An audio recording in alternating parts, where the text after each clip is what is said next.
नमस्कार। मेरा नाम है डॉक्टर सुनील कुमार राणा। जिस विषय पे मैं बात करने वाला हूँ उसका नाम है फीमेल पैटर्न हेयर लॉस, महिलाओं में होने वाला गंजापन या हेयर फॉल। इस केस में आप ये देखेंगे कि हेयर शेडिंग बहुत ज़्यादा बढ़ जाती है, मतलब आपको हेयर फॉल बहुत ज़्यादा होना स्टार्ट हो जाता है। आपके स्कैल्प पे गंजापन दिखने के लिए मिल जाता है, ब्रॉडिंग देखने के लिए मिल जाती है और लगभग 125 से ऊपर बाल एक दिन में झड़ता है। बाल दो किस्म के होते हैं, वेललेस हेयर और टर्मिनल हेयर। वेललेस मतलब रोई जैसा बाल, पतला बाल, शॉर्ट बाल और लेस पिगमेंटेड। और टर्मिनल हेयर बाल कैसा होगा, आपको मोटा बाल दिखेगा, थिक बाल दिखेगा, लंबा बाल होता है। तो इस केस में टर्मिनल हेयर वेललेस हेयर में कन्वर्ट हो जाता है।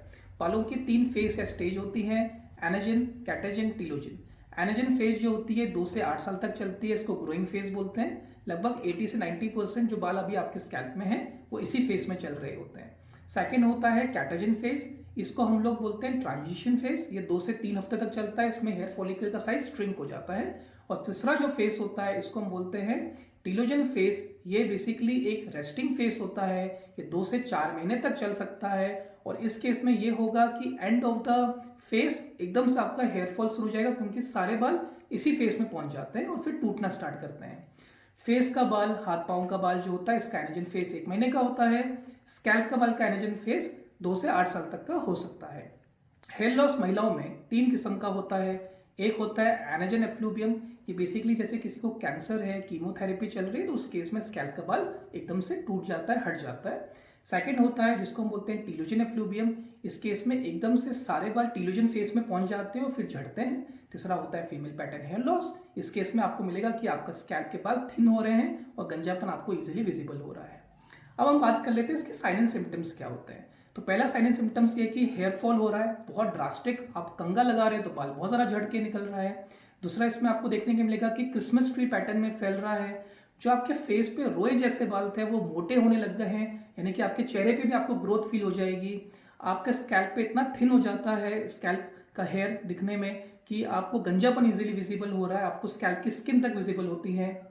पोनीटेल आपकी छोटी हो जाती है और मिड से बाल टूटना स्टार्ट होता है। आप कंघा लगाएंगे तो आपको बाल टूटता हुआ नजर आएगा। तो इसके ये साइन एंड सिम्टम्स थे।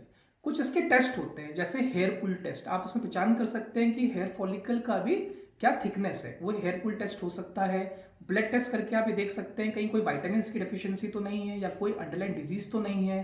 तीसरा इसमें आप स्किन की बायोप्सी कर सकते हैं, स्कैल्प की बायोप्सी करके देख सकते हैं कि कोई स्कैल्प में कोई बीमारी तो नहीं है, कोई कंडीशन तो नहीं है। और इसमें आप ऐसे ही स्कैल्प का एग्जामिनेशन भी कर सकते हैं, ट्राइकोस्कोपी भी कर सकते हैं कि हेयर का इस समय क्या चल रहा है, उसका थिकनेस कैसा है, उसमें कोई दिक्कत तो नहीं है, उसमें परेशानी तो नहीं है, पता करने के लिए।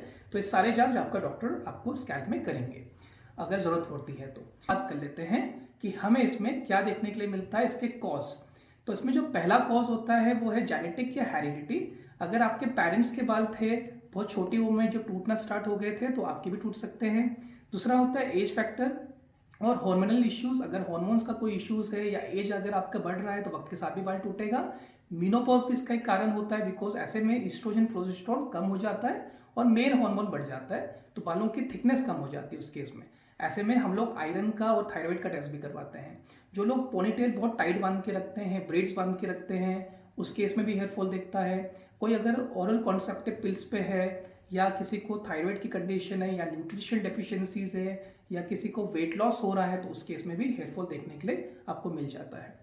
अब हम बात कर लेते हैं कि इसका ट्रीटमेंट क्या संभव है। देखिए, अगर प्रेगनेंसी की वजह से हेयर फॉल हो रहा है तो वक्त के साथ वो ऑटोमेटिकली ठीक हो जाएगा, तो उसके लिए कोई मेडिसिन करने की जरूरत नहीं है। अगर कोई केमिकल का यूज करने के बाद या ऐसा कुछ आप स्कैल्प में यूज कर रहे हैं, पोनीटेल आपने बहुत टाइट बांध रखी है, उसकी वजह से आपको हेयर फॉल हो रहा है, तो उस पर आप काम कर सकते हैं। और न्यूट्रिशन डिफिशियंसी है तो खान पान पे आप ध्यान दे सकते हैं कि विटामिन डी की डेफिशिएंसी ना हो, B12 की डेफिशिएंसी ना हो, आयरन की कमी ना हो, प्रोटीन की कमी ना हो, विटामिन सी, विटामिन ए, ये सब आप ध्यान दे सकते हैं। पर अगर मेडिसिनल की बात करें तो क्या चल सकता है इसमें, तो इसमें मिनॉक्सिल स्प्रे दिया जाता है। कुछ इसमें बायोटी प्लस करके, एडगिन प्लस करके कुछ मल्टीविटामिन का प्रयोग कराते हैं। स्पाइनोलेक्टोन करके कुछ मेडिसिन होती हैं। फिनेस्ट्राइड दी जा सकती है, स्टीरॉइड दी जा सकता है, लेजर थेरेपी, लाइट थेरेपी का इसमें प्रयोग किया जा सकता है।